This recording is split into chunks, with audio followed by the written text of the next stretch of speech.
جی وعلیکم السلام ورحمۃ اللہ وبرکاتہ۔ یہ سورہ فاتحہ سورہ اخلاص کی فضیلت کے حوالے سے یہ جو پوسٹ آئی ہے جس میں روایت لکھی ہے کہ نبی علیہ السلام نے فرمایا اگر تم بستر پر آ کر مطلب سونے سے پہلے سورہ فاتحہ سورہ اخلاص پڑھ لو تو موت کے علاوہ ہر چیز سے امان میں آ جاؤ گے، مطلب حفاظت میں۔ یہ مجموع الزوائد کے اندر اسی نمبر پر یہ روایت موجود ہے، لیکن سند ثابت نہیں ہے، سند اس کی ضعیف ہے۔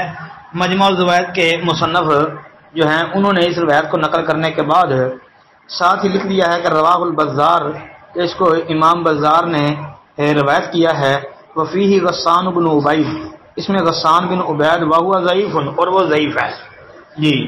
تو یہ ضعیف الحدیث راوی ہے، اس لیے یہ مجموع الزوائد والی روایت ثابت نہیں ہے جی۔ السلام علیکم ورحمۃ اللہ۔